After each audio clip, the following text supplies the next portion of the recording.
Hola a todas y todos, muchas gracias por estar aquí. Qué bueno que se interesaron en este conversatorio donde hablaremos de los derechos del agua, es la crisis principal que tenemos en el país, pero ahora se ha ido como diluyendo en el tiempo.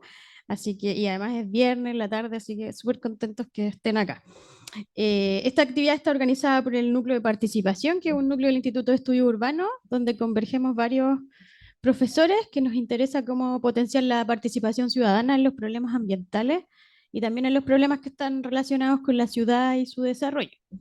Y hoy día vamos a hablar de lo que pasó o lo que pasa con los derechos del agua, si todavía hay agua en la piscina para seguir discutiendo esto, o ya esto se resolvió con el código de agua y las modificaciones. Y para aquello invitamos a tres personas profesionales, investigadores, investigadoras que están en este tema, que son líderes nacionales en la opinión desde distintas perspectivas. Primero a mi derecha está Pablo Pastén de la Casa de la UC de Ingeniería Hidráulica, doctor, trabaja mucho en temas de seguridad hídrica y calidad del agua. A mi izquierda, por supuesto, Evelyn Vicioso, que es socióloga, también estudió acá el Magíster de Desarrollo Urbano, es directora ejecutiva de la Fundación Nehuenco. Si conocen la fundación, han estado haciendo un seguimiento enorme a lo que pasó en el proceso constitucional y siempre se han preocupado del derecho al agua y sobre todo de las comunidades rurales, también con mucha perspectiva de género.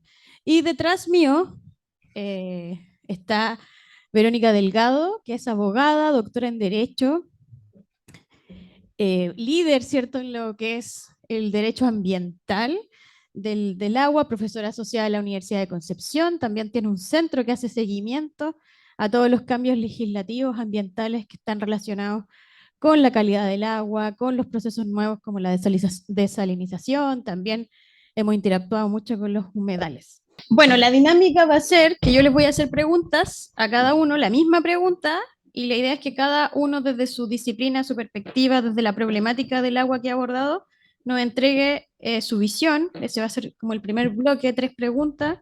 Y luego en el segundo bloque vamos a hacer interactuar estas visiones y ahí también voy a pedir al público que opine y que también, ¿cierto?, entregue sus reacciones respecto a su planteamiento. Bueno, la primera es cuál es el diagnóstico actual sobre la problemática del agua. A los tres le he escuchado, he leído perspectivas. Estamos en un contexto de sequía, en un contexto de escasez hídrica. Hay algunas cosas que se resolvieron con la reforma del Código del Agua, pero también dentro de las opciones o opiniones que se dieron del por qué votar rechazo, por ejemplo, es que qué sentido tenía dar más derecho al agua si no hay agua. Entonces también el diagnóstico que quiero que reflexionen es considerando también lo que pasó en el plebiscito, que hubo un rechazo al derecho humano al agua y que también estamos en una condición meteorológica complicada como la sequía y también una condición social de gestión como la escasez. Entonces, eso, ¿en qué estamos? ¿Cuál es su diagnóstico actual? ¿Cómo ven la situación? Voy a partir contigo, Vero, porque estás en Zoom y así aprovechamos de probar si funciona todo bien para ti. Ya, voy a anotar la hora para respetar, ¿no es cierto?, los tiempos. 1 minuto. Sí, tú me avisas si es que no, si es que antes de que me queden 2 minutos, por favor, Ya. Carolina. Y yo quería empezar agradeciendo esta instancia y con tan buenos invitados y con Carolina aquí de moderadora, a la que admiro y estimo mucho por todo lo que ha hecho por la defensa de los humedales, que es un objeto de protección común que ambas tenemos. He estado con Evelyn también, ¿verdad? En varias instancias. Y es un gusto, esta es la primera conversación que tengo yo post plebiscito. Y debo decir que me había costado hasta ahora hablarlo, porque en realidad fue muy duro el número, ¿no? El número al que llegó el rechazo. Y si bien yo entiendo que habían quizás poderosas razones en otros temas, creo que lo ambiental no fue de aquellos que dio motivos para el rechazo, pero el agua sí, Mm. el agua sí. Y cuando uno conversa qué pasó con el agua, uno se da cuenta que las personas estaban de acuerdo con consagrar, por ejemplo, el derecho humano al agua. No, yo no me imagino a nadie que esté en contra del derecho humano al agua, pero sí el problema estaba en, sobre todo, eliminar la propiedad sobre los derechos de agua y transformar a los derechos de agua en simples autorizaciones. Eso que para muchos era algo eh, que podría sonar normal, considerando las legislaciones de otros países, en que respecto al agua se dan concesiones por el Estado y son concesiones temporales que duran 20 años, 30 años, 5 años, 40 años, que son revocables, que son caducables, que son revisables de acuerdo a el caudal que traen, por ejemplo, los ríos cada año, lo que para nosotros era normal, que era transformar un derecho de aguas en una concesión y que dejara de ser un derecho de aguas que estuviera la propiedad de las personas, como la propiedad de mi casa, garantizada por la Constitución, y que fuera perpetua para toda mi vida, y que fuera transmisible a mis hijos, va en la herencia, y que fuera negociable, vendible, hipotecable.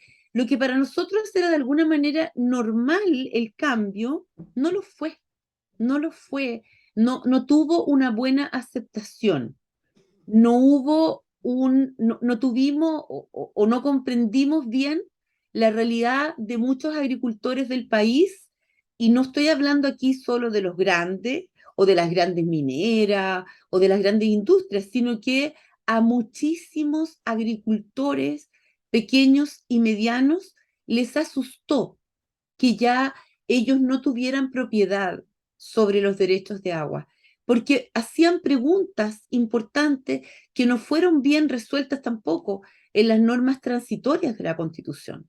Si yo soy un agricultor que tengo un campo con derechos de agua y ahora quiero vender ese campo, ¿vale menos porque ya no puedo venderlo con los derechos de agua?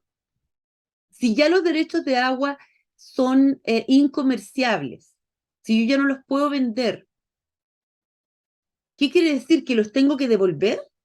¿Quién me va a comprar a mí un campo sin agua? Y voy a recibir menos dinero por ese campo.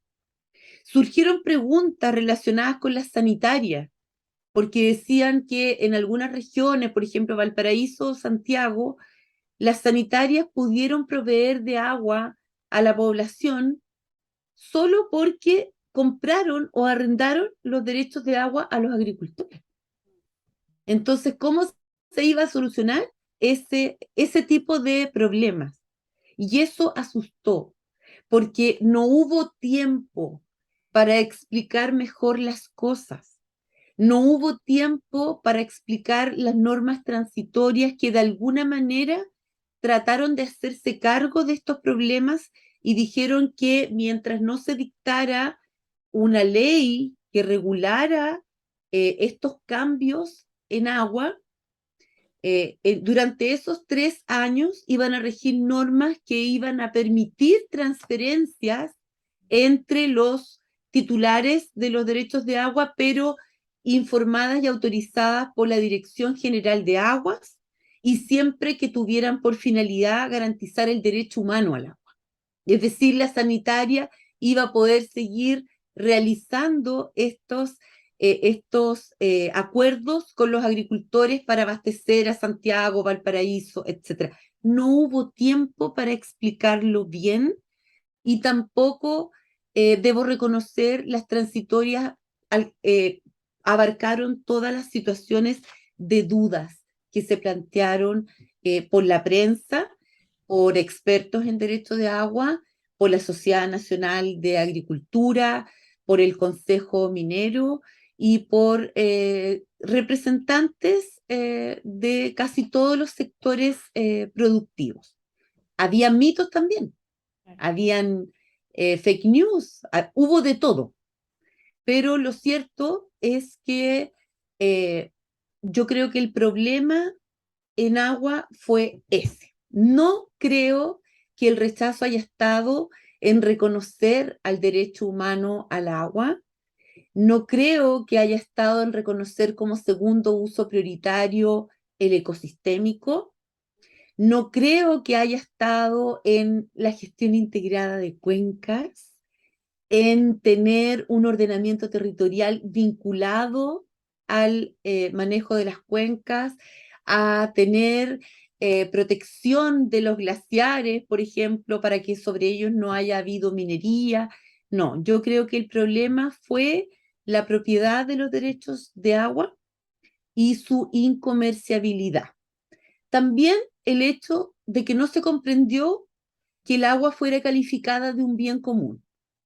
Creo que tampoco hubo una real comprensión de qué significaba que fuera un bien común, porque en realidad lo que se quiso en la Constitución establecer fue que el agua debía ser custodiada por el Estado como un bien común, que el estándar de protección debía ser mayor al que teníamos hasta ahora, porque se trataba de un bien común, pero no de propiedad común, sino que de interés común, de un interés colectivo. La norma de la custodia pública de la naturaleza decía que respecto de los bienes comunes como el agua, donde había un interés general de estas generaciones y las futuras generaciones, ameritaba que el Estado tuviera un estándar de protección mayor al que había tenido hasta ahora, porque hasta ahora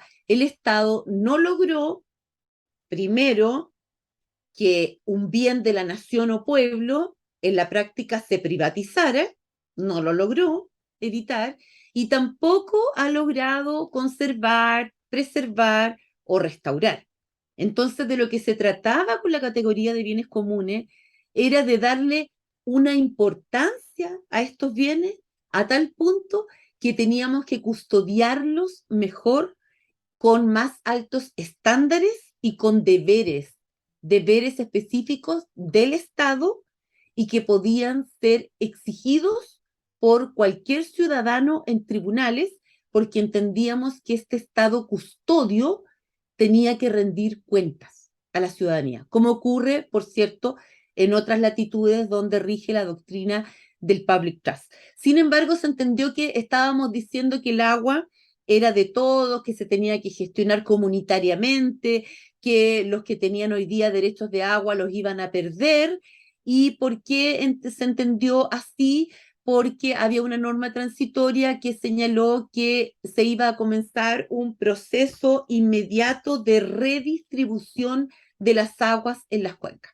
Entonces ahí la gente entendió que ahora la autoridad iba a quitar derechos de agua o cantidad de litros por segundo en cada cuenca para entregársela a la garantía del derecho humano al agua, o que iba a hacerlo de manera antojadiza por cualquier motivo sin derecho a indemnización, es decir, como una expropiación sin indemnizaciones. Y aquí surgió, y con esto termino, toda una polémica de si es justo o no pagar indemnizaciones cuando se expropia los derechos de agua que fueron otorgados gratuitamente, si es justo o no pagar un precio de mercado por esa agua, o bien si esa misma regla que parece justa de no indemnizar aquello que fue entregado gratuitamente a precio de mercado, era o no adecuado frente a empresas que sí pagaron hace poco millones de dólares por los derechos de agua y que estaban protegidos por normativa internacional y normativa nacional que protege la inversión extranjera. Entonces, como no hubo respuestas adecuadas, no hubo tiempo quizás tampoco para explicarlas y todo fue muy vertiginoso. Yo creo que se produjo este rechazo e incluyo dentro de el rechazo no a las normas ambientales, pero sí a las normas que decían relación con la propiedad del agua. No creo que hayan estado en tela de juicio las normas de protección ambiental hacia las aguas y los ecosistemas asociados a ella, ni tampoco, por supuesto, al derecho humano al agua. Creo que fue el tema de la propiedad que por 40 años nos nubló un poco la vista, porque esa norma que está en la Constitución del 80 y que está en la única constitución del mundo que está, que es haber garantizado la propiedad sobre derechos que te entrega el Estado sobre un bien nacional de uso público, eh, se quedó, se quedó dentro de la conciencia, el alma, la costumbre de muchas personas y fue difícil hacerlos cambiar de opinión. Podríamos haber buscado otras alternativas, yo creo, y no se logró. Perdonen por esta opinión un poquito así como tristona, ¿eh? Pero creo que ha pasado un tiempo y he llegado a esa conclusión. Por lo tanto, hoy día también entiendo que dentro de los bordes, uno de los primeros bordes que se haya puesto al nuevo acuerdo para una nueva constitución haya sido la propiedad del agua. Sí, gracias, pero no, comprendemos perfectamente, sí, también es una sensación compartida de algún, bueno, del 38%, no, iba a decir de la mayoría, pero en realidad no es de la mayoría. Pablo, ¿cómo lo ves tú? Ya que también Verónica dio este como matiz con la sanitaria, que por supuesto también la sanitaria, el servicio que tenemos también ha sido por una gestión privada del agua. Y creo que ahí también se dieron ciertas confusiones. Entonces, ¿cómo ves tú este diagnóstico actual post plebiscito? Bien, a ver, primero que nada, muchas gracias por la invitación.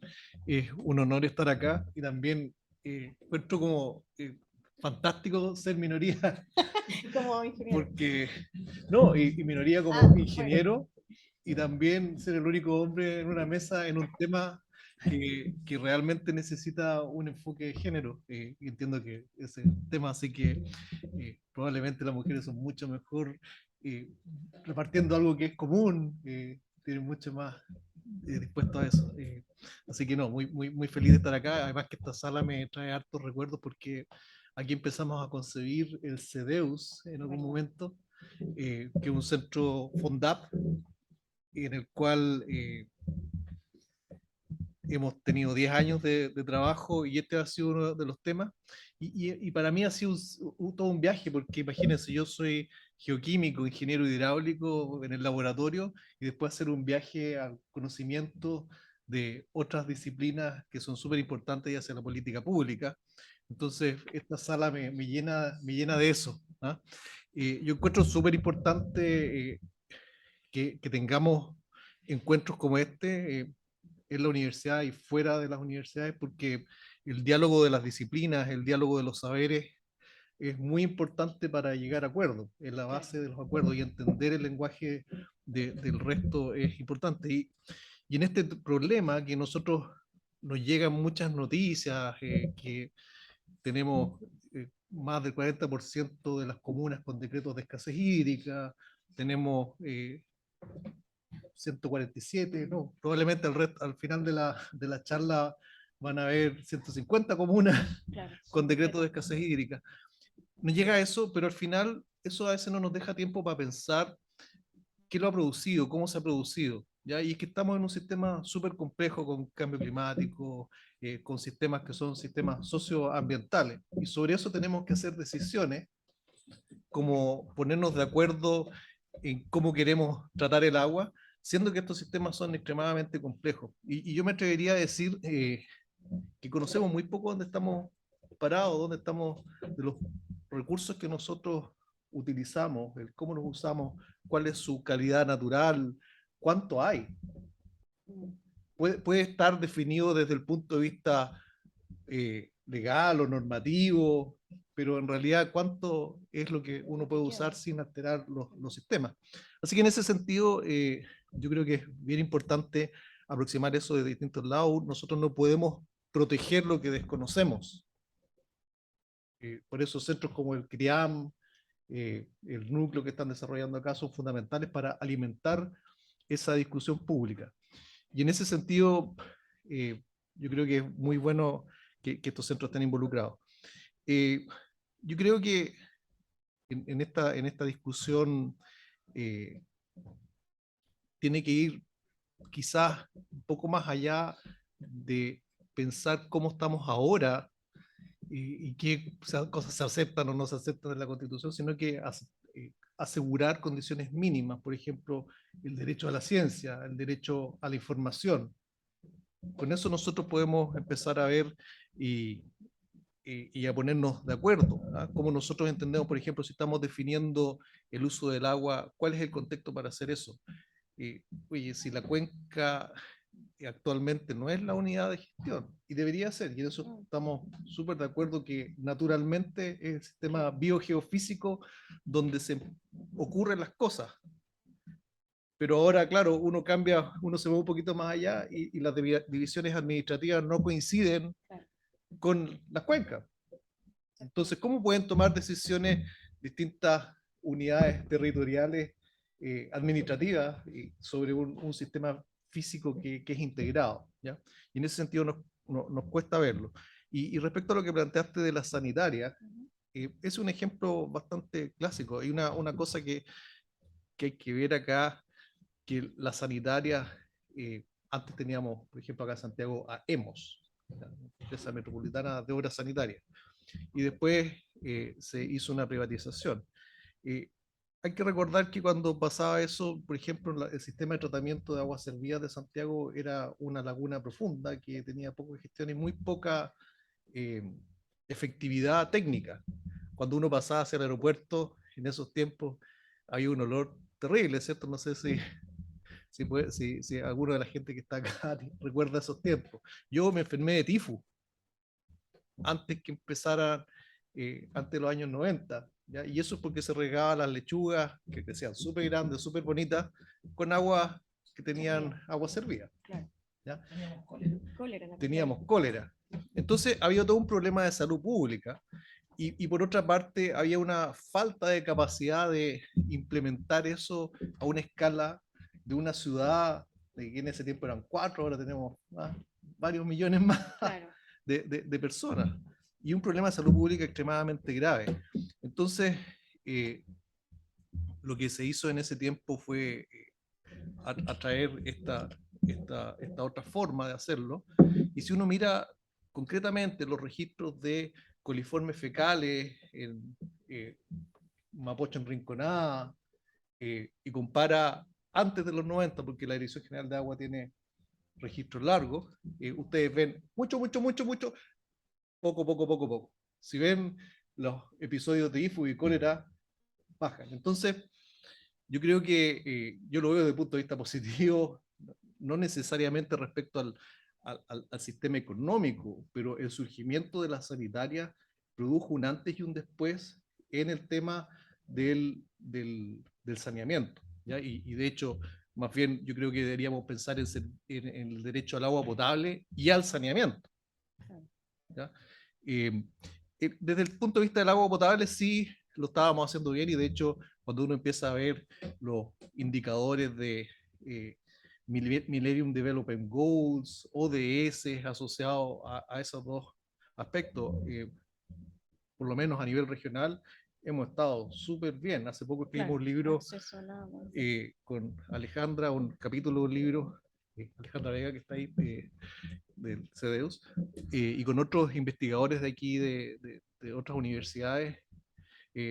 Y cuando nosotros empezamos a mirar la calidad del agua en otros lados, lo estamos haciendo súper bien, agua potable. Ahora, ese sobre 90 y tanto por ciento no tiene que oscurecer las carencias.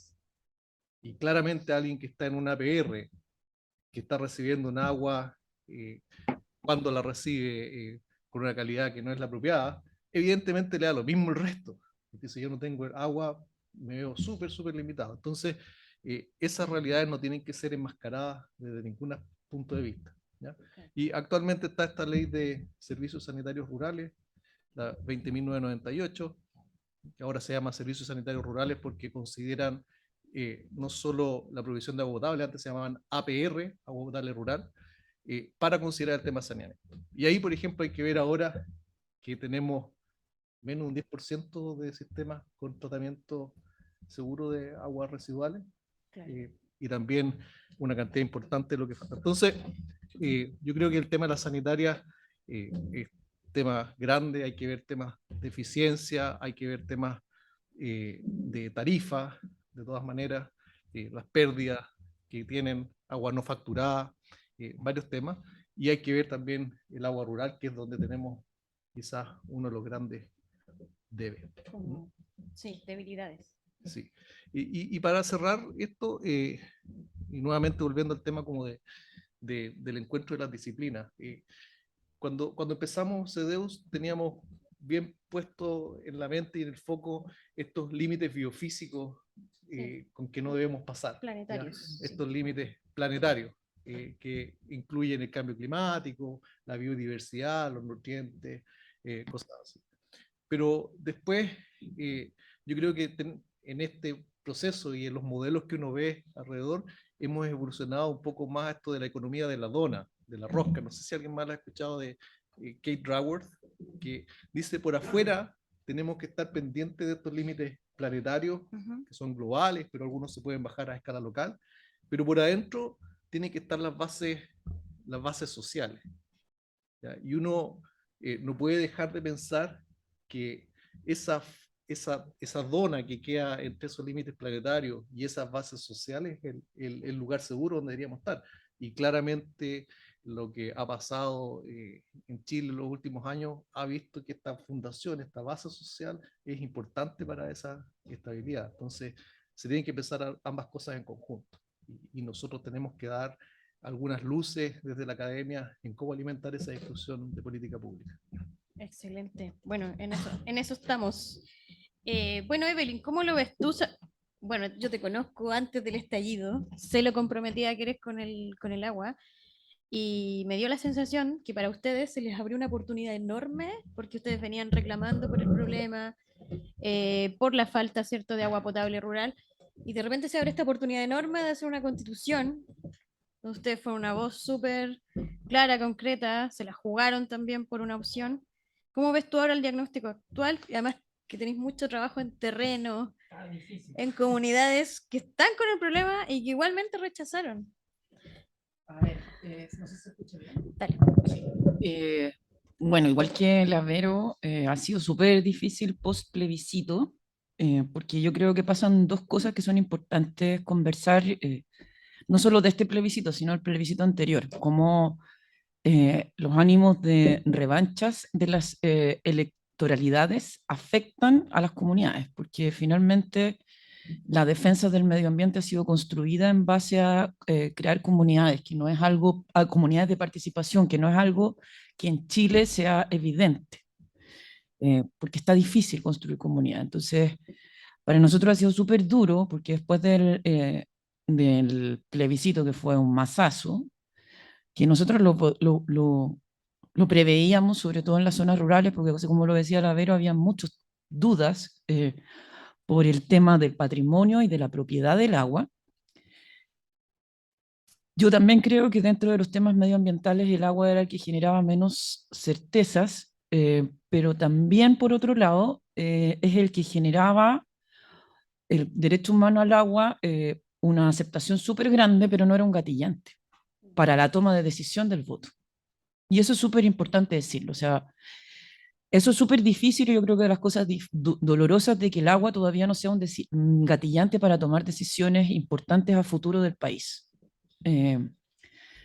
Porque, como decía la Caro, y nosotros lo decíamos durante, más allá de lo que pasaba en el plebiscito, no pensábamos que iba a ser este escenario, pero si perdíamos el plebiscito, esperábamos que los acuerdos que ya habíamos ido trabajando con distintos actores de distintos sectores pudieran mantenerse porque esta es la prioridad número uno del país. cuestión que no hemos visto, todo lo contrario. Viene una oleada conservadora que la hemos visto en todos lados, y yo creo que uno de los gremios más difíciles son los gremios que están asociados al agro y que tienen propiedad del agua. Entonces, también hay un fracaso como en lo que hemos ido avanzando, cómo reconstruimos esa confianza. Pero por otro lado, también el fuego amigo fue súper difícil. Y el fuego amigo hacia las comunidades. Yo creo que quienes estamos más expuestos, ya sean temas de incidencia, como es una fundación, y además con toda esta forma nueva de hacer política que es súper difícil para el espacio deliberante, sino que es más bien de oposición, como exaltando el binominal y la Guerra Fría, cuando todos los datos nos dicen que la sociedad es mucho más diversa que eso. Fue súper duro ver el fuego amigo de quienes decían que desde ahora en adelante iban a comprar todas las paltas del mundo.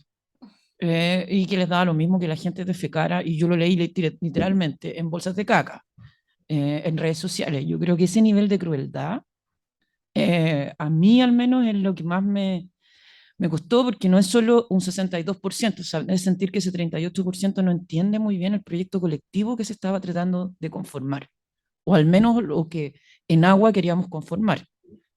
Porque uno, el derecho humano al agua es un derecho humano básico para dar espacio a otros derechos. O sea, hoy día tenemos vulneración de derechos de las escuelas rurales porque casi la mitad de los niños no tienen abastecimiento de agua potable.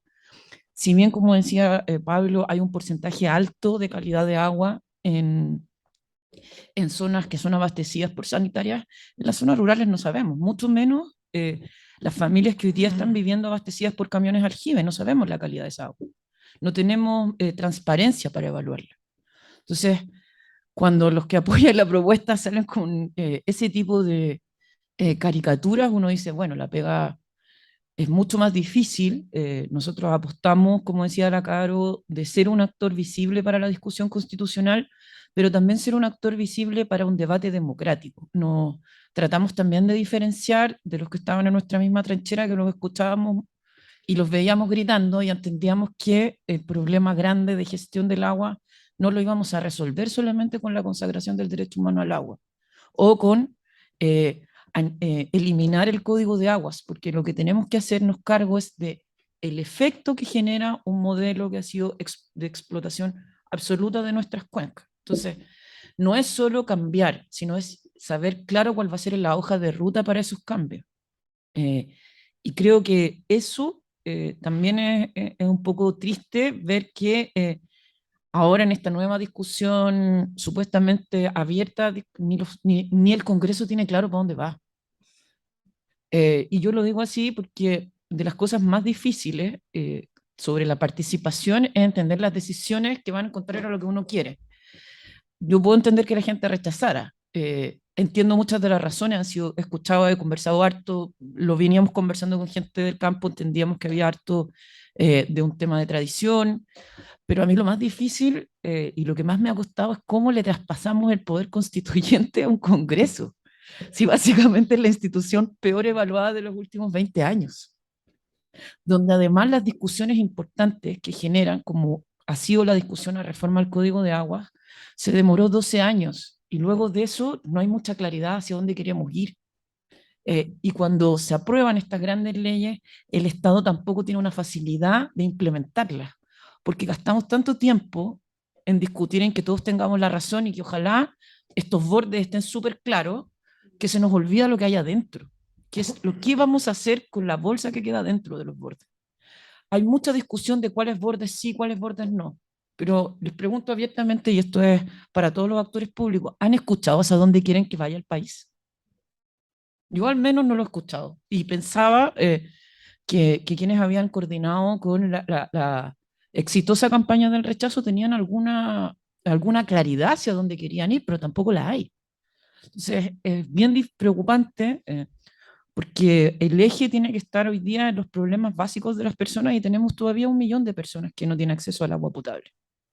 Y va a seguir aumentando porque además estamos viviendo una crisis de vivienda súper grande. Y esas personas tampoco tienen abastecimiento de agua potable de calidad. Y si recordamos por qué, no sé cuánto me queda, por qué nacen las APR como una política pública comunitaria de autogestión, eran básicamente para mejorar indicadores de salud, de morbilidad infantil, o sea, para salir de la pobreza del país.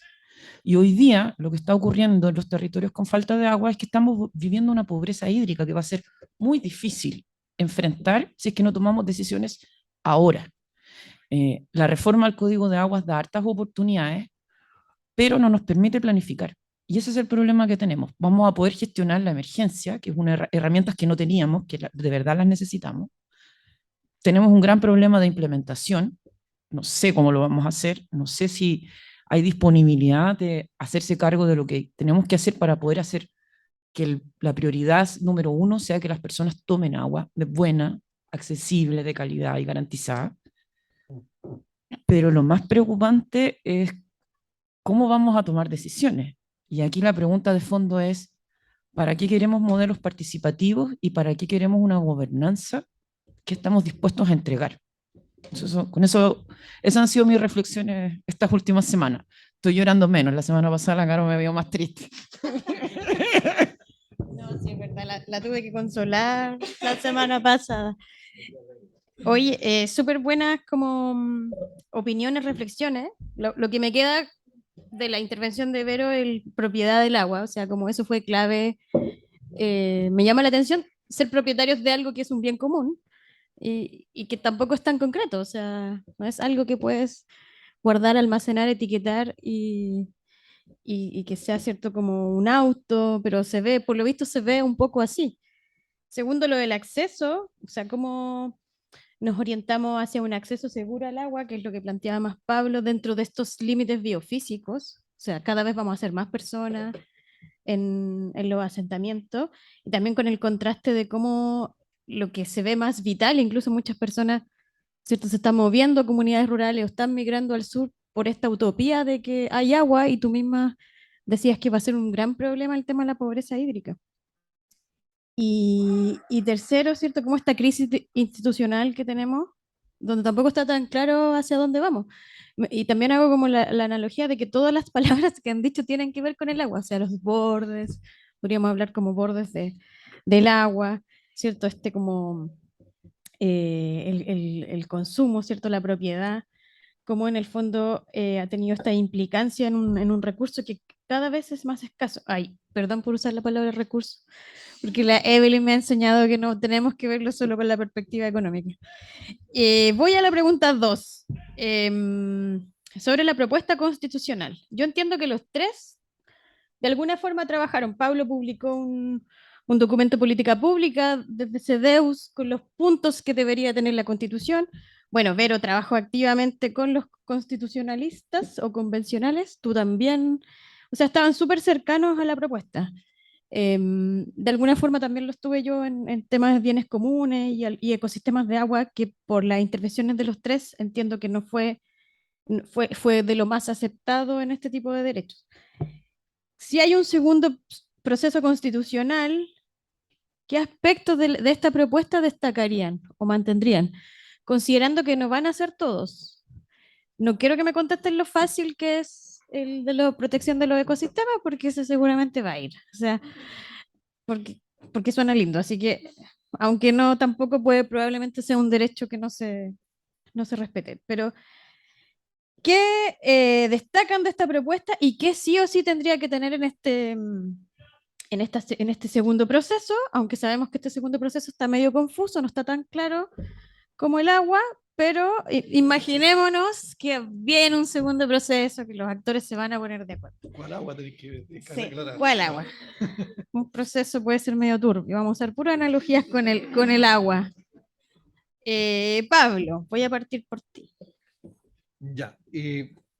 A ver, primero aclarar que lo que publicamos fue un esfuerzo grupal, más bien yo le mandaba los correos diciendo, ya, pues vienen algo, y ellos me decían, y tratábamos de hacer algo con él. No, pero, a ver, yo voy a hacer un punto bien, bien corto acá porque pienso eh, que es re importante nuevamente pensar en cómo estas interacciones complejas se llevan, que vienen desde el territorio, se llevan a un ordenamiento, cómo nos ponemos de acuerdo a eso y cómo nos damos cuenta de cuáles son las relaciones que hay entre nosotros, cómo sabemos que nosotros dependemos de aguas arriba, de aguas abajo, de todos los lados. ¿Ya? Y en ese sentido, a mí lo que me gusta mucho, o que creo muy necesario, es este enfoque de cuenca en la Constitución, que encuentro muy necesario, y desde distintos puntos de vista, no solo porque es el elemento biofísico donde nos centramos, y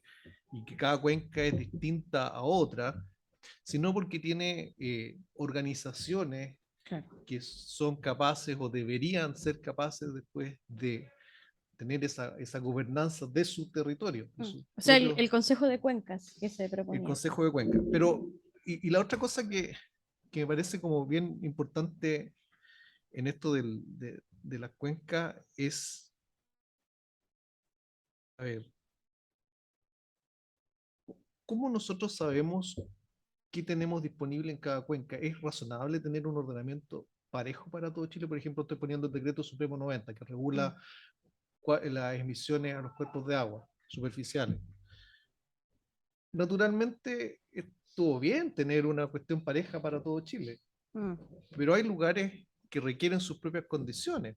O sea, por ejemplo, si es que nosotros vamos a prevenir que se descargue cosas con turbidez del río Mapocho, ok, uno lo puede discutir, pero si es un río prístino del sur, Claro. el impacto es distinto. Entonces, cada cuenca es distinta, tiene su particularidad, y me imagino que a nivel socioambiental o social, de cómo se organizan, de la esencia de pueblos originarios, es también distinta y debe respetarse eso. Así que me parece muy importante ese enfoque de cuenca.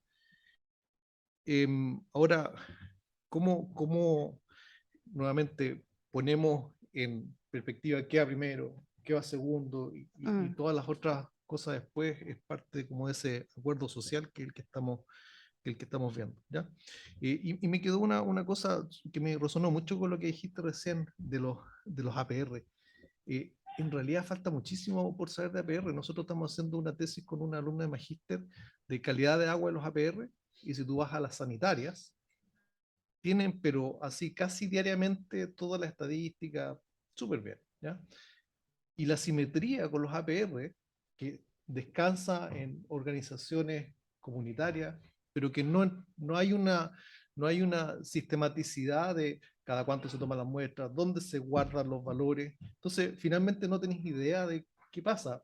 ¿Cómo la gente que vive en ambientes urbanos va a tener un acceso distinto a la información a la gente que está en ambientes rurales? ¿Ya? Y yo creo que eso tiene que también quedarse súper plasmado. Pero es desafiante. O sea, si nosotros pensamos en las normas secundarias de calidad del agua, que están pensadas por cuenca, en Chile tenemos más o menos 101 cuencas. Sí. ¿Y saben cuántas cuencas nosotros hemos sido capaces de generar normas que protejan la calidad ambiental de esa agua? 5.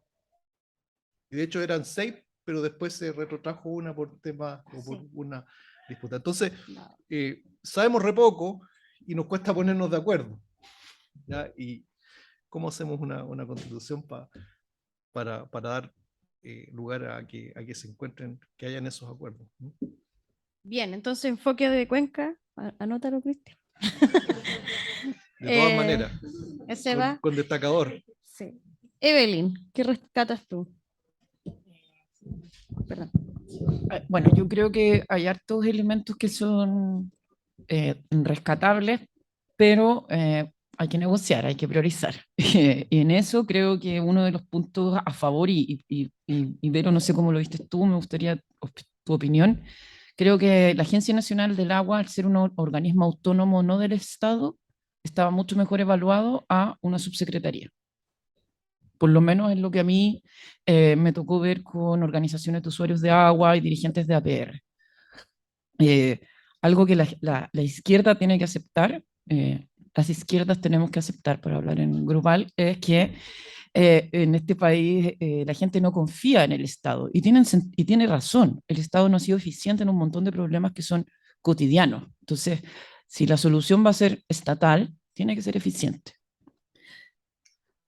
Traspasar todo a lo privado funciona todo lo contrario, que es eficiente, pero para algunos, no para todos. Entonces ahí eso es lo que tiene que aprender el otro lado, cómo negociamos un organismo que permita la planificación del agua, entendiendo que la eficiencia tiene que ser para distintos objetivos y distintos grupos objetivos, y que la autonomía es importante para generar confianza. Creo que esos dos puntos.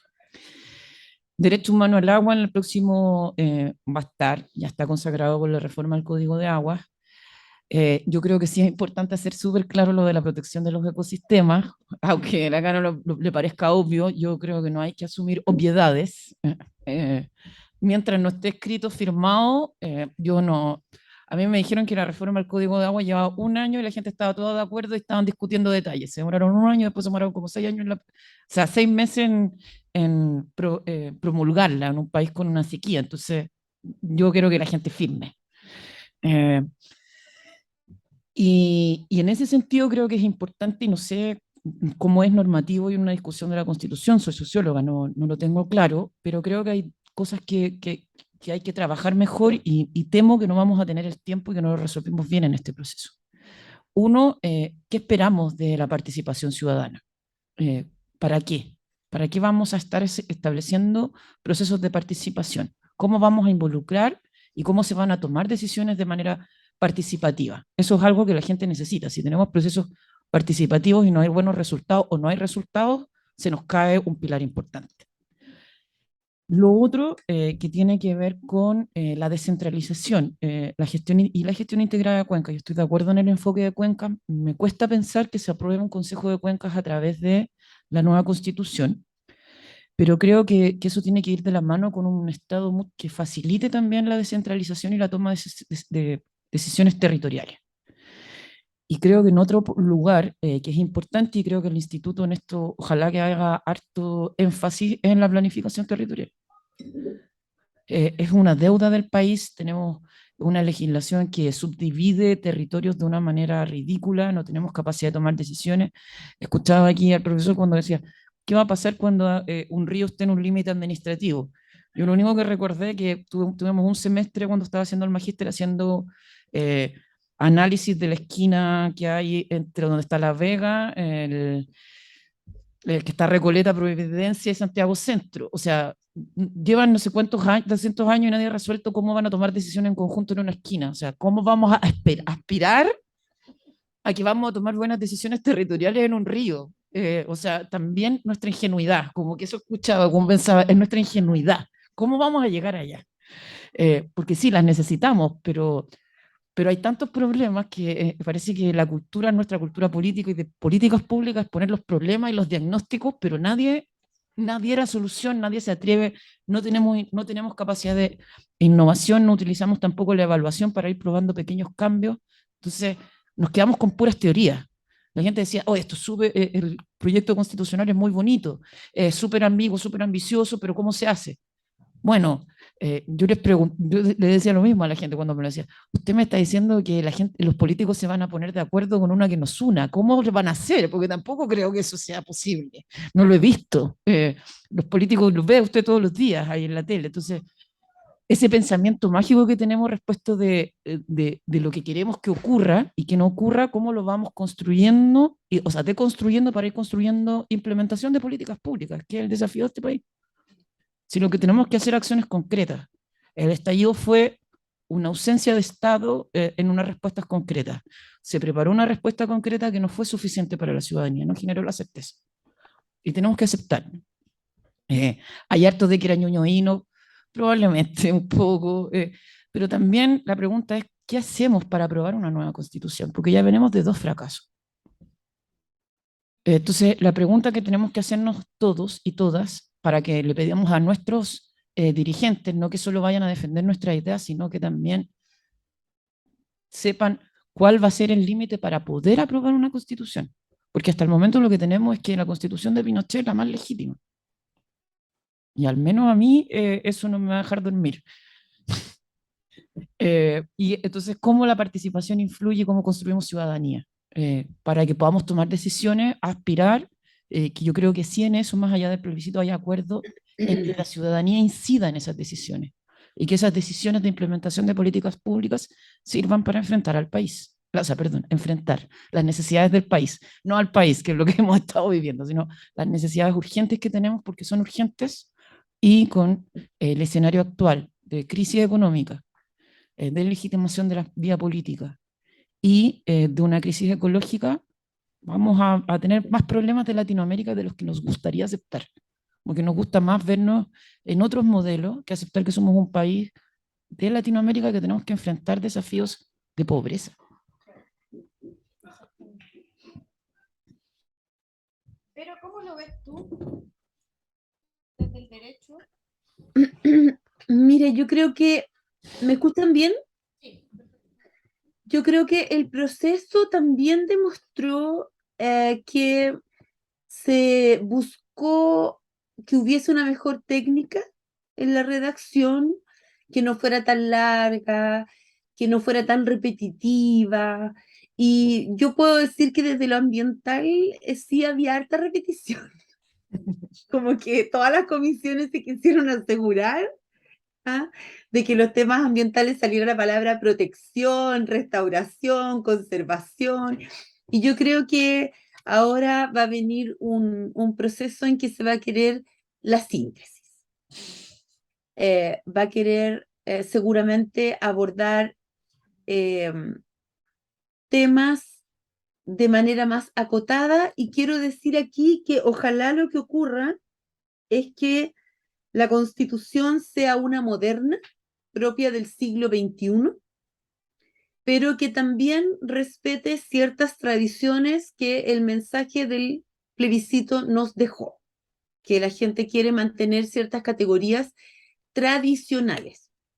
Entonces, una constitución moderna, a mi juicio, sería aquella que ojalá mantenga lo que tenía el borrador que se rechazó y que ahora podría ser redactada en términos más sintéticos sobre reconocer la crisis ecológica y climática que hay, porque es la primera constitución que se va a dictar post Acuerdo de París. Entonces, uno esperaría, ¿verdad?, un reconocimiento de que existe esta crisis, pero ¿para qué?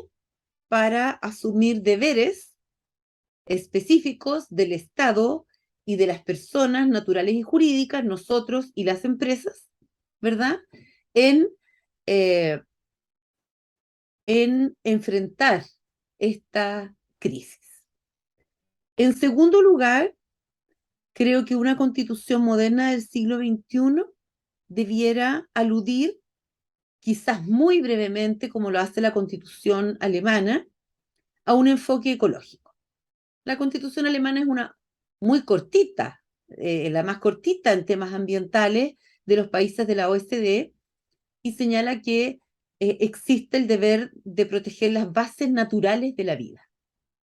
Y con esa simple frase han concebido toda una legislación que tiene una mirada menos antropocéntrica que la que tenemos nosotros. Y a mí me gustaba, y yo creo que se puede sintetizar toda esta visión en que haya una administración ecológicamente responsable. Yo creo que eso sintetiza todo lo que queremos respecto de los bosques, de las aguas, de los glaciares, que seamos responsables, que haya una administración ecológicamente responsable que mire, como dice Alemania, las bases naturales de la vida. Eso significa en Alemania respetar el ciclo hidrológico, etc. Y para finalizar, en esta como constitución moderna, creo que deberíamos incluir, y es una exigencia OSDE por lo demás, que haya una gobernanza participativa y descentralizada.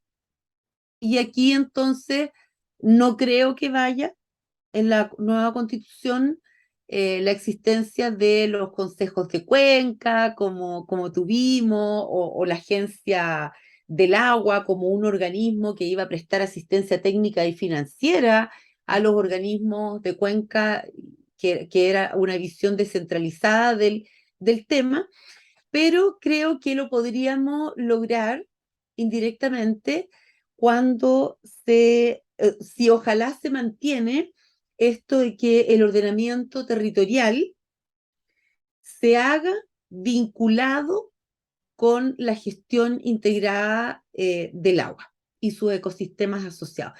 Yo creo que si logramos mantener algo de aquellas normas que decían, por ejemplo, que cuando tú ordenaras el territorio, especialmente el rural, ibas a considerar los impactos que esos usos de suelo iban a causar en cuanto a la cantidad y la calidad del agua, esa idea de que tú ordenes el territorio, sobre todo rural, mirando los efectos, el uso de agroquímicos, el uso de la minería, las plantaciones forestales, qué efectos va a tener en la cuenca, yo creo que es una buena orientación independiente de cómo lo redactemos.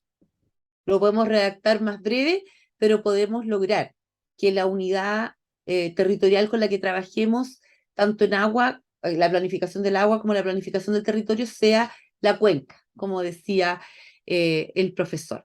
Y por otro lado, mantener ciertas categorías, mantener la categoría de bienes nacionales de uso público y ya abandonar de alguna manera la de bienes comunes para enfocarnos en cómo hacer o asegurarnos que nunca más se privatice el uso de un bien nacional de uso público. Yo creo que ahí nos tenemos que enfocar.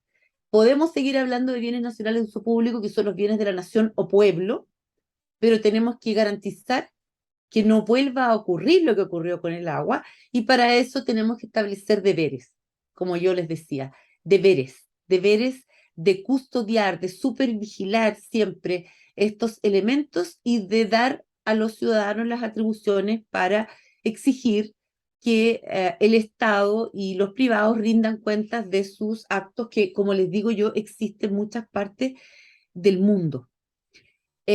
También creo que siendo novedosa y siendo un grito desesperado la categoría de los derechos de la naturaleza, no creo que prospere para nada.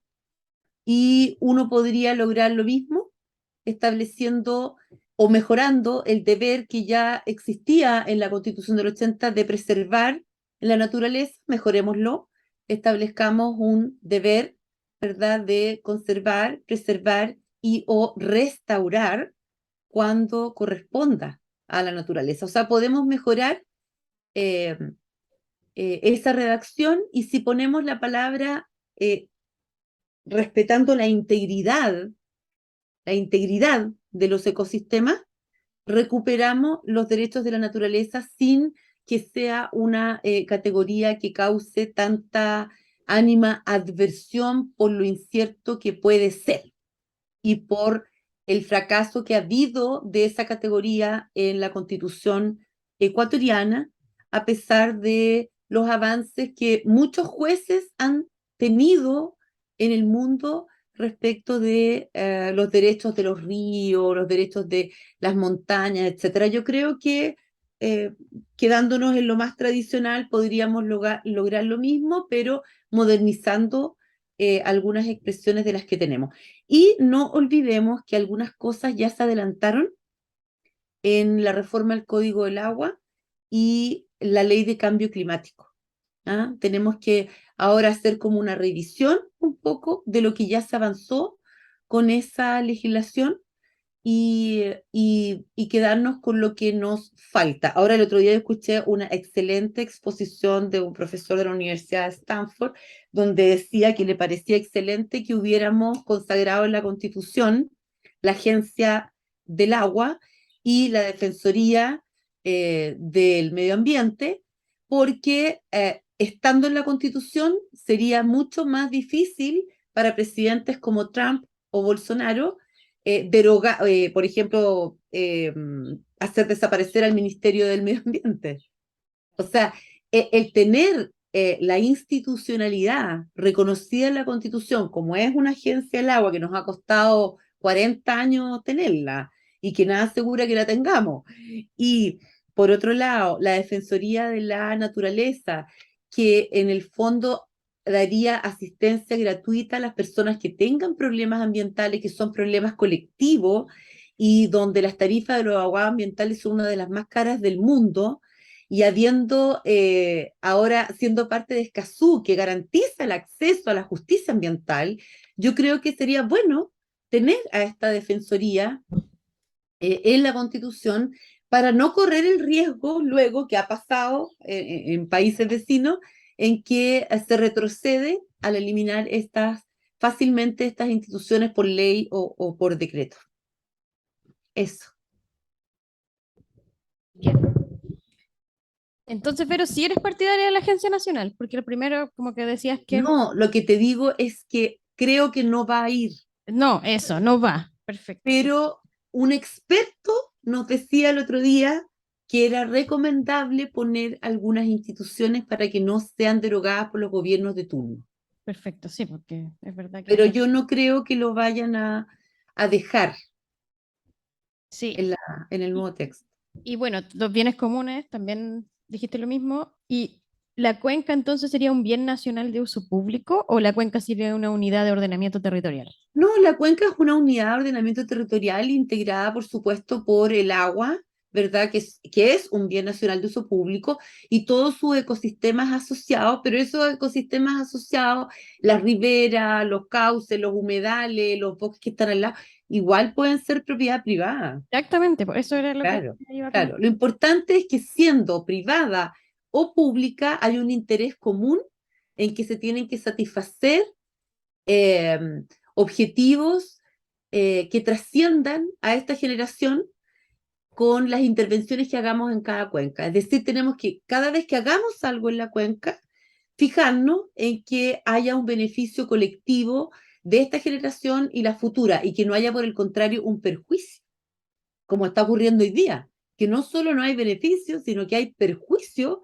a los más vulnerables, porque ellos son Exacto. los que quedan sin agua o se secan, digamos, partes importantes de la cuenca, o hay mucha erosión en algunos sectores, o se contamina el agua por la contaminación difusa de la agricultura y después la tomamos, etcétera. Claro, la deforestación, la forestación, Sí. todo eso ha sido parte del ordenamiento territorial.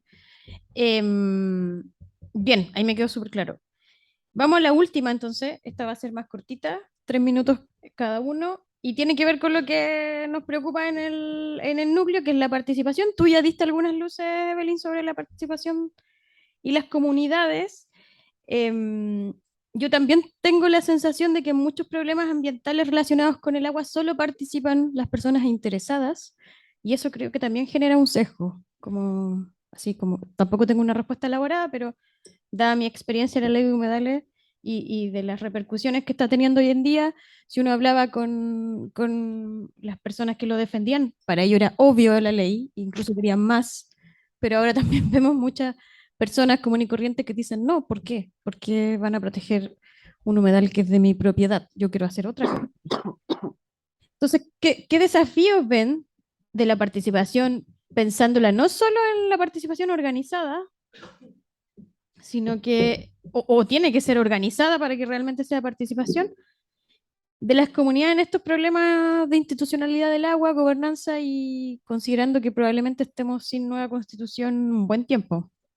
Voy a partir por ti, Evelyn. Yo tengo la misma impresión que tú. Creo que lo primero que tenemos que preguntarnos sobre la participación es la representatividad. ¿Quiénes representan las ideas de qué?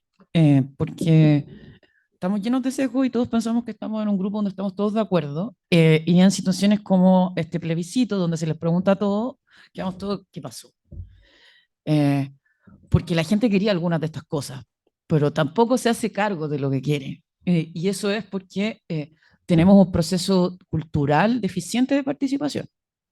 Eh, yo lo veo más y me preocupa estas democracias digitales donde se eh, plebiscita todo, porque la democracia no es plebiscitar todo, es hacer deliberación y ponerse de acuerdo para legitimar una decisión. Entonces, y las decisiones difíciles hay que sostenerlas en el tiempo. Entonces, ¿cómo vamos generando cultura de participación en un país que estaba acostumbrado al binominal, donde ya ahora tenemos otro sistema democrático distinto y donde tenemos que tomar decisiones orientados a legitimar instituciones y también a recuperar confianza. Porque a propósito de lo que decía Lavero, los convencionales pusieron todos los detalles en el documento, pero la pregunta es ¿por qué lo hicieron? Y al menos yo cuando a mí me toca escribir documentos que me piden los dirigentes de institucionales y no institucionales, quieren poner todo porque está el nivel de desconfianza con las instituciones, que si no está escrito no podemos confiar que se cumpla. Y eso es algo que los chilenos tenemos que aceptar. Estamos en una situación de desconfianza con el otro gigantesca. Y yo me pongo en el ejercicio anterior. Ahora a mí me van a tener que convencer de aceptar una constitución nueva. Vamos a poner en el ejercicio. ¿Cómo lo van a hacer? No lo sé. Porque ya estoy del otro lado. Porque ya me siento excluida de la discusión. Entonces, ¿qué responsabilidades como ciudadano o ciudadano asumo yo en esa posición? ¿Solo me voy a dedicar a decir sí o no? ¿O voy a querer contribuir a que hayan posiciones distintas, a que tomemos decisiones de grises, que van a tomar renuncias propias, pero que también van a tener un objetivo común? Aquí lo que tenemos que construir es objetivos comunes. Y eso es súper importante. La otra cosa de participación es que participemos. Y aquí la pregunta es para ustedes, chiquillos. ¿Cuántos participan en organizaciones institucionales que dialogan con el Estado? No colectivos universitarios, que todos hemos participado, no. Organizaciones que se sientan e interpelan al Estado. Esa participación viene decayendo. Por eso les decía yo, también un poco de ingenuidad, sobre todo en la construcción comunitaria. Las APR hacen todo su trabajo comunitario de manera gratuita. ¿Eso es sostenible en el tiempo? Si es que el Estado no colabora, podemos pedirles más transparencia, más indicadores de calidad, pero eso es recursos económicos y recursos humanos. ¿Corresponde que sean las zonas rurales las que hagan todo ese esfuerzo? ¿Qué pasa con los ciudadanos urbanos? Ahí hay un contrapeso, lo mismo que le pedimos a las comunidades más pobres. Organícense, presenten proyectos de conjuntas de vecinos para recuperar espacios públicos, bla, bla, bla, bla. Es la comunidad más pobre la que tiene que responder a lo que no hace el Estado. ¿Hasta cuándo? Es la pregunta. Porque lo que va pasando hoy día con esa presión es que las APR están ahogadas con el cambio de la ley de servicios sanitarios rurales porque son tantas las exigencias y tan pocas las personas que asumen cargos colectivos gratuitos y comunitarios que son mujeres por lo demás, en su gran mayoría, que es el propio Estado el que ahoga a las organizaciones.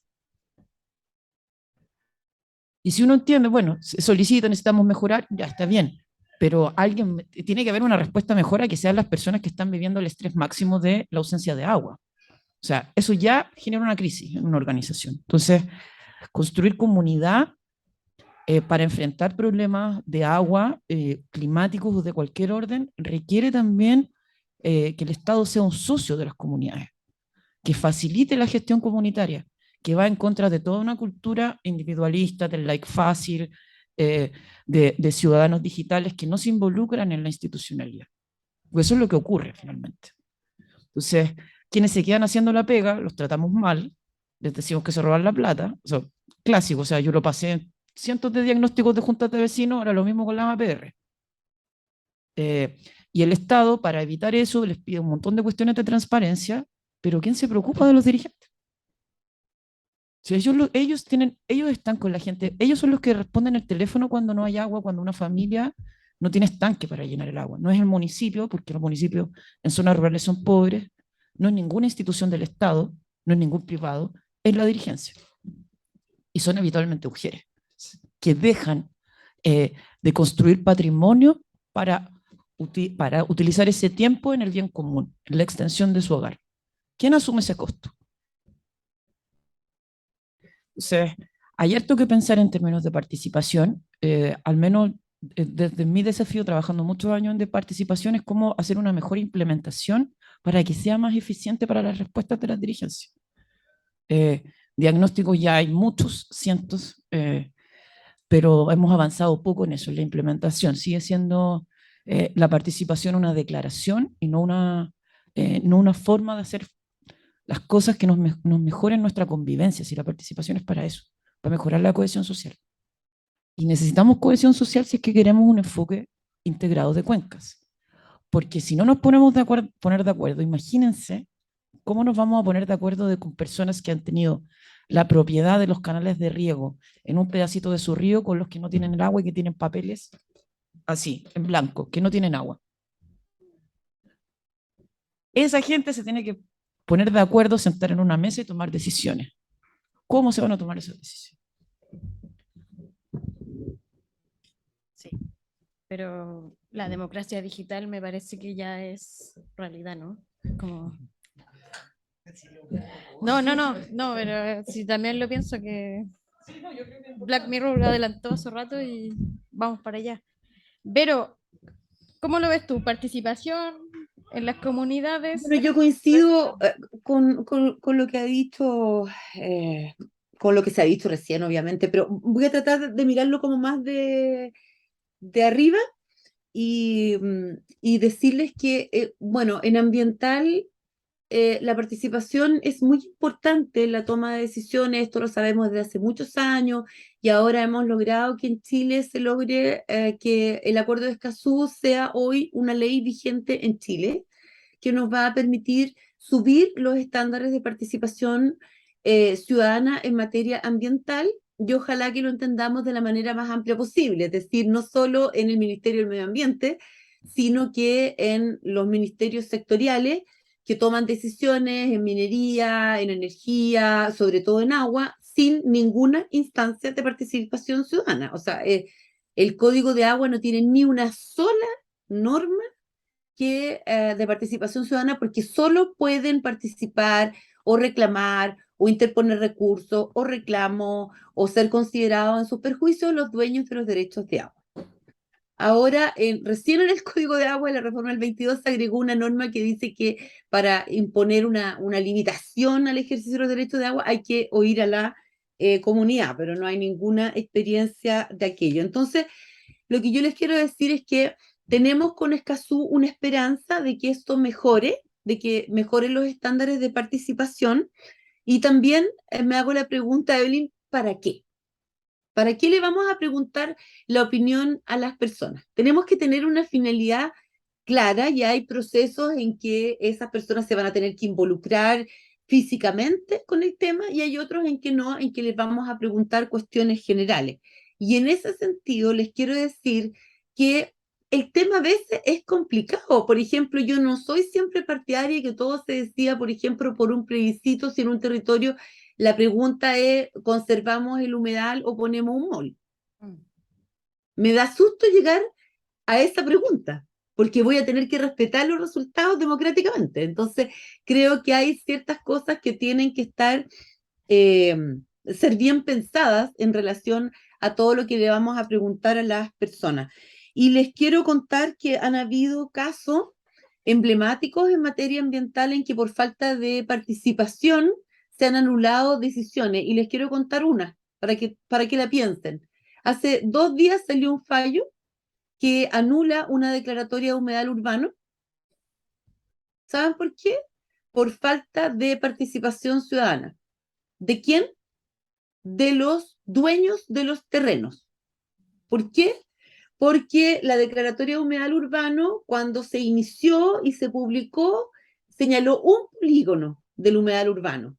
Y luego en el proceso, bueno, y este polígono lo conocieron todos, y algunos se dieron cuenta que sus propiedades estaban ahí, quisieron reclamar o no, pero lo cierto es que durante la tramitación de la declaratoria de humedal urbano, este polígono, por ejemplo, creció 3 o 4 veces más y nunca se tomó una instancia de nueva divulgación para que la gente pudiera participar y dar su opinión a favor o en contra, dueño o no dueño, y se terminó por anular, dejar sin efecto esa declaratoria de humedal urbano.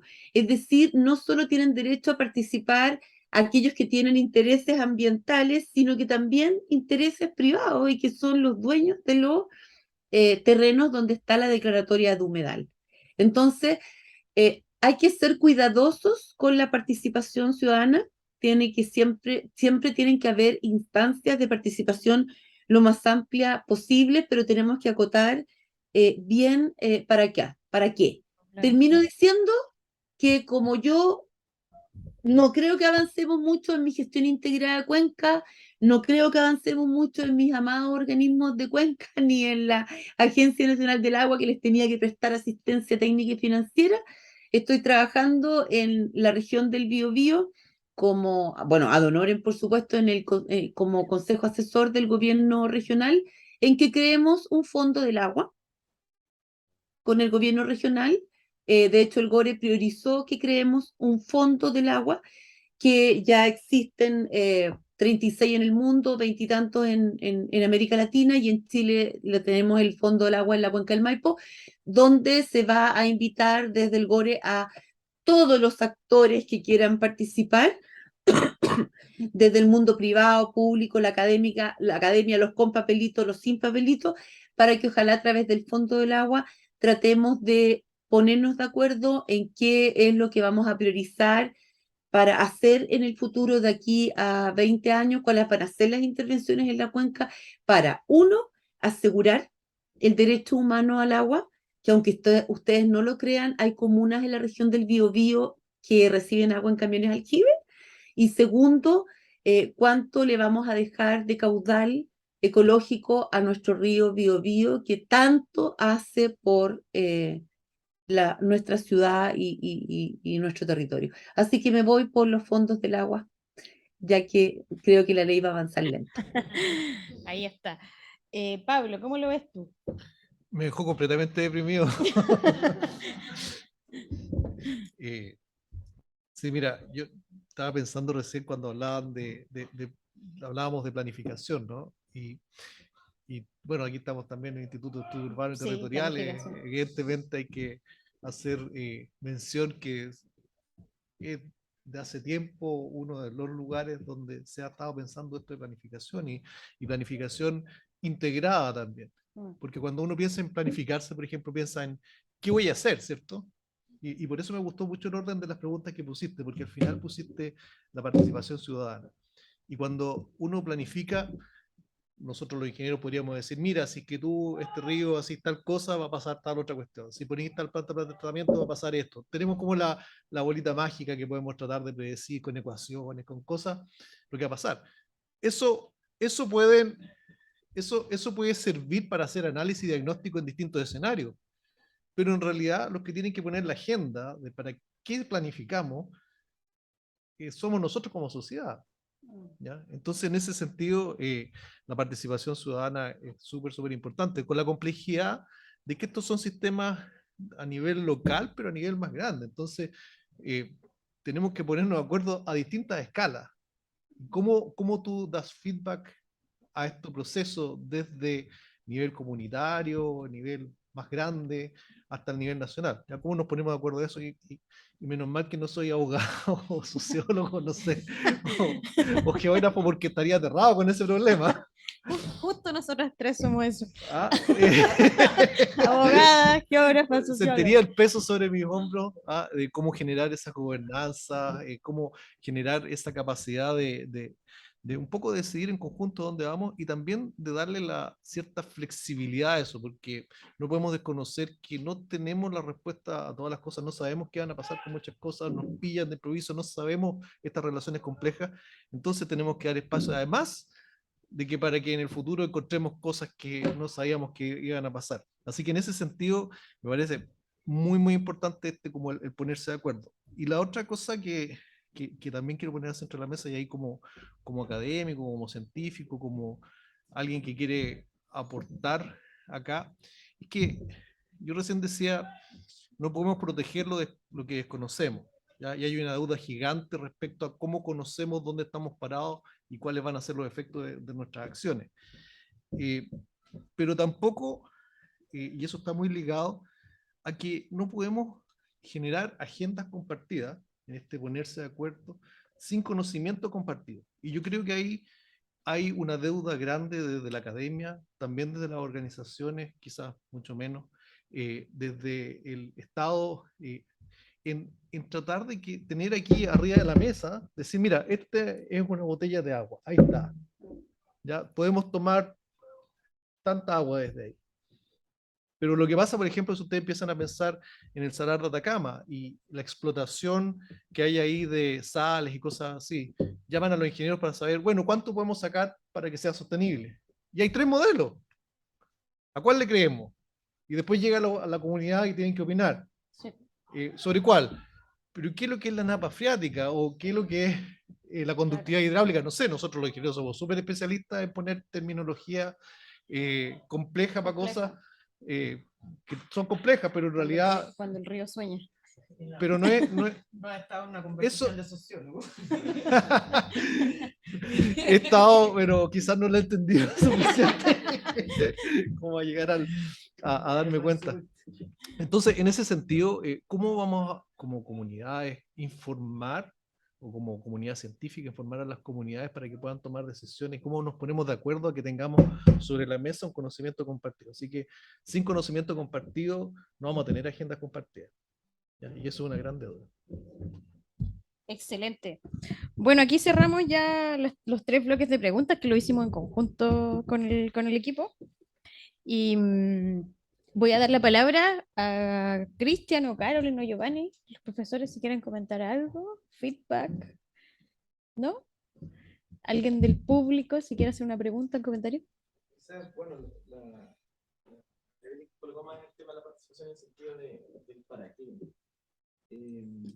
Pero también necesitamos como también fortalecer participación ciudadana o formación ciudadana. O sea, como, en este momento, ¿avanzará un segundo proceso constituyente o también necesita una ética como de mínimo?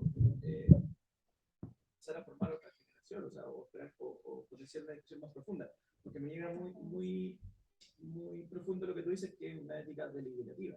Entonces, y aquí no hemos deliberado en 40, 50 años. Entonces, quizás esta constitución o este segundo proceso es una transición, pero me parece que se requiere ahí un lustro o una década, no sé, como para generar esa formación ciudadana. Y yo creo que eso debería ser parte de la política pública. No sé cómo lo ves tú, cómo lo ven los demás. A ver, yo tengo hartas dudas y cuando he visto las nuevas propuestas de conversación de 6 meses, creo que se puede cometer el mismo error. ¿Cómo le vas a informar? O sea, los que ganaron están aprovechando el bolito de ganar. Eso lo hicieron los anteriores que ganaron, eso es parte de la política. Pero la pregunta que uno se tiene que tomar en serio es que si vamos a tomar otra decisión tipo Brexit o la que tomamos recién fue una decisión tipo Brexit que nos profundice nuestras diferencias o no. Y ahí yo no tengo claro, yo creo que no hay que desperdiciar generaciones porque ya se han desperdiciado muchas generaciones en el país. Y lo que vemos hoy día, aparte del conflicto, es que tenemos muchas generaciones perdidas. O sea, ahora en esta gran masa de votación que hubo, votó gente que pensaba que el problema era porque el presidente Boric no había dado el IFE. Entonces, rechazo. Y yo y no quiero ridiculizar ese voto, pero hay que ser súper concreto, o sea, de todo. Hubieron votos de todo. La gente no entiende muy bien lo que significa una decisión como esta. Los que lo entendían mejor, cualquier temor, decían que no. Los que se informaron lo que pudieron. Entonces, no hay un proceso, nunca se miró un proceso muy deliberativo. Y al interior de la convención, los procesos deliberativos también fueron súper duros. A mí me tocó ir a presentar, pero no sé si a todos los permitieron presentar, que eso es lo primero. O sea, hubieron hartos de un sector que teníamos más facilidad de entrar que otros, y eso es una realidad. No puede ser que uno pueda cejar la participación. Por eso hablaba de los colectivos. Los colectivos en general de la izquierda nos gusta armarlos porque pensamos todos parecidos, pero nos juntamos con una junta de vecinos y no podemos tomar decisiones. Entonces, también tenemos un problema de cómo tomar decisiones de deliberación. Yo creo que hay que educar, tiene que haber una educación, pero en temas de agua particularmente, por ejemplo, nosotros estamos haciendo un taller de consejos de cuenca. Entonces, le ponemos un caso hipotético y lo hemos aplicado con regantes, con APRs, con profesionales municipales, pero lo que yo estoy haciendo es, como no tengo las respuestas, se las paso a la gente las preguntas y que ellos lo respondan. Entonces, les pregunto, Prioridad de usos del agua en una cuenca específica. 2, quiénes toman las decisiones y cómo se toman las decisiones. Y 3, que presenten una propuesta. Nunca llegamos a la tercera. Y ahí, cuando la gente hace ese ejercicio de decir, chuta, vamos a votar todos, vamos a votar de a uno, vamos a votar por organización, vamos a votar por quienes han tenido participación vinculante, como las OWAS con ONG, van a ser el mismo valor de voto. No lo tenemos claro. Entonces, creo que el ejercicio es fortalecer las prácticas participativas a todo nivel de prácticas, tanto en la universidad. Yo hacía un ejercicio en la universidad, hice clases un año en un instituto profesional, entonces los chiquillos venían de colegios técnicos, cero formación como más científica, era muy difícil enseñar sociología. Me estresé, no sabía qué hacer y dije, ¿saben qué? Ustedes organizan la disciplina. Se dividen en grupos, los primeros 2 grupos, dictadura. Casi Corea del Norte. Los chiquillos no podían sacar el celular, no podían hablar, no se podían mover. Revolución del curso. Profe, tenemos que hablar con usted. Yo no tomo decisiones. Ustedes plantearon este modelo de disciplina. Y luego de ese aprendizaje, lo empezaron a pasar bien y empezaron a generar una disciplina interna en el curso que a mí me evitó a cada rato decirle, por favor, bajen el ruido porque no me escuchaba en la sala. Pero si no hubiera habido ese fracaso de participación, no se delibera para tomar mejores decisiones. Entonces, ahora es la pregunta, todos los colectivos que vamos a tratar de movilizar un nuevo proyecto constitucional, ¿cómo queremos deliberar? ¿Y vamos a abrirnos a deliberar con todos? Y lo segundo es cómo vamos a fortalecer, para poder generar ese objetivo común, cómo generamos un proceso de valorización de nuestro medio natural. A mí me pasa harto, yo trabajé harto en barrios vulnerables y los movimientos socioambientales son bien de élite. Son personas que tienen una educación más alta. Entonces, ¿cómo acercas ese valor de cuidar el medio ambiente a personas que el medio ambiente no es solo un espacio turístico? Ojo, es un espacio de trabajo, de vivienda. Entonces, ahí también hay otro ejercicio, como cómo también valorizamos el territorio, no solo en lo que vemos, sino en también lo que produce. Porque también tenemos un problema, la gente del rural desconfía de las personas urbanas porque no conocemos cómo vive el campo, cómo se administra el agua del campo, cómo se gestiona. Entonces, ahí también es un aprendizaje nuestro. Entonces, es eso, experiencia y práctica. Bueno, eso se ve con las parcelaciones. ¿Pero querías agregar algo? ¿Estás bien? No, muchas gracias. No quiero más. Aquí había una pregunta, la última ya, porque nos pasamos. Mi nombre es José Manuel Cortines, soy arquitecto urbanista y quería hacer un par de comentarios. Lo primero, respecto del tema, primero, previo, felicito a los expositores porque creo que realmente han contribuido precisamente a lo que tú mencionabas cuando decías una deliberación respecto al tema. No escucho nada. ¿No le pueden acercar el micrófono? Gracias. Gracias. Bueno, te estaba felicitando junto a los otros dos exponentes precisamente por contribuir a una deliberación respecto a un tema donde muchas veces ha habido más bien posiciones partisanas que otra cosa. Muy bien, me parece los tres. Respecto a los comentarios, lo primero, se ha hablado, y me parece de forma muy interesante, digamos, respecto de lo que pasó respecto del plebiscito y lo que podría venir, digamos, respecto a los cambios constitucionales. Me parece muy interesante la reflexión, pero quisiera mencionar que, bueno, y por supuesto hay ajustes a la ley, digamos, en fin, han habido varios ajustes importantes, pero yo quisiera mencionar la ley sanitaria. La verdad es que la ley sanitaria, ¿cierto?, se reformó significativamente, precisamente a comienzos de los 90, precisamente para dar cabida a la inversión privada, en general internacional, respecto de los servicios sanitarios. Creo que respecto de los temas de saneamiento es absolutamente como tú has mencionado, Ha sido realmente un cambio extraordinario que no hubiésemos podido por lo demás hacer de otra manera, pero que eso también tiene sus costos. Y creo que sus costos y sus atrasos, diría yo. Yo tengo la impresión de que la ley cuando se cambia, digamos, de alguna manera se arregla en función de que sea un negocio más atractivo para quienes van a invertir, digamos.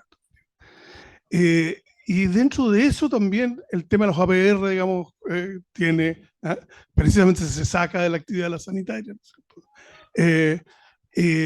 Y, y desde entonces, bueno, viene todo un funcionamiento bastante débil de todo el sistema APR. Pero que yo no sé en qué medida, digamos, creo que en qué medida la ley de servicios sanitarios rurales, digamos, lo resuelve. Yo creo que no exactamente, pero quisiera hacer mención a un aspecto. Hemos hablado mucho del agua potable para los sectores rurales. Estoy completamente de acuerdo con un problema serio. Pero ojo, entre los sectores rurales, los sectores perdidos que tienen camión aljibe a lo más para poder abastecerse, y los sectores urbanos abastecidos plenamente, digamos, por la sanitaria, hay un mundo intermedio muy importante. Hay muchísimos lugares en todo el país que son lugares, llamémoslo así, semiurbanos, semirurales, o rururbanos, como dicen algunos. Digamos. Una parte importante digamos, de la población nuestra tiene esa condición. Y muchos de ellos están servidos por APR.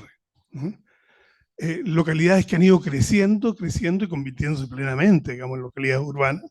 Sin embargo, no tienen los servicios de las sanitarias y deben regirse bajo un sistema de APR que está concebido por lo demás para otra escala y para otro sistema.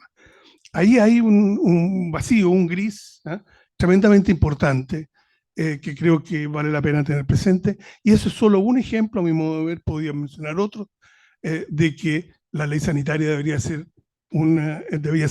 claramente reestudiada en función de que ha pasado, digamos, una cantidad importante de tiempo para poder, digamos, modernizarla, por decir. Eso es uno. La segunda cosa, me perdona, es muy cortito, va a ser más corto que el otro, pero quería igual mencionar. Respecto creo que Verónica lo mencionó, respecto del tema de la consonancia que debe haber, digamos, entre una gestión integrada de cuenca y la planificación territorial. Ahí hay problemas que no solamente tienen que ver con algunas cosas que ya se mencionaban respecto de los límites administrativos, que también afectan, por cierto, a la planificación territorial, que más bien se guía por eso que por otras razones, sino que también hay que tener presente que hay dos instrumentos básicamente, digamos, de planificación territorial a una escala, digamos, de lo que sería una cuenca. Uno, que son los planes reguladores intercomunales, y dos, los PROT, ¿cierto? Los planes reguladores de ordenamiento territorial, perdón, plan regional de ordenamiento territorial. Bueno, resulta que hay casos muy concretos que no voy a alargar para contarlos, pero donde precisamente sucede también que queda un espacio, digamos, sin planificación. ¿Por qué? Porque el reglamento de los PROT ha establecido expresamente que los PROT pueden actuar donde no hay planificación, digamos, otro instrumento de planificación actuante. ¿Eso qué significa? Por un lado, los planes reguladores intercomunales no pueden abarcar hasta la parte alta de la cordillera, por condiciones, digamos, que no tienen que ver precisamente con el mandato que la ley le otorga, digamos, en términos de ordenamiento, digamos, del habitar, llamémoslo así. Y por otro lado, los PROT se quedan, digamos, con la pura punta, digamos, de los cerros, por decir así, sin poder, digamos, también abordar este tema, y ninguno de los dos, por lo tanto, poder abordar esta consonancia que mencionaba Verónica entre planes en la planificación territorial y la gestión de cuenca. Disculpen haberme alargado. Yo creo que ya cerramos porque el comentario también es más bien una reflexión que una pregunta. Así que agradecer, Verónica, por tu participación desde Concepción. Ojalá, espero verte pronto. Pablo, gracias por venir de San Joaquín, del otro lado del río, exacto. Evelyn también, muchas gracias por venir. Fue súper buena la reflexión, me dejaron pensando en muchas cosas, sobre todo lo que no va a acontecer. Y también el desafío para nosotras que trabajamos en planificación acá, que también estamos apostando por un magíster en planificación urbana, y en realidad cómo la planificación urbana, a partir de eso podríamos proponer soluciones, aunque sabemos que es limitada, pero en realidad cómo podríamos ir moviendo un poco esos límites o esos bordes y tratando de lograr, a partir de algo que sí está institucionalizado y que sí es aceptado y bien recibido por la población, este tipo de derechos o nuevos escenarios que en parte también se logró con la ley de humedales urbanos, que sabemos que no se van a proteger los 1.600, pero sí se movió al borde y se pueden a lo mejor proteger 100. Así que los que están estudiando planificación o los que están pensando estudiar, aquí tienen el tremendo desafío. Planificación urbana y periurbana. Hiperurbana y territorial y por supuesto la interdisciplina con las ciencias sociales, las ciencias de la ingeniería. Y la ciudadanía. Y la ciudadanía, por supuesto. Bien, eso, gracias por todo, que estén súper bien y ya saben de que se pueden disfrazar el lunes de Constitución. 1980, eso. Chao, muchas gracias.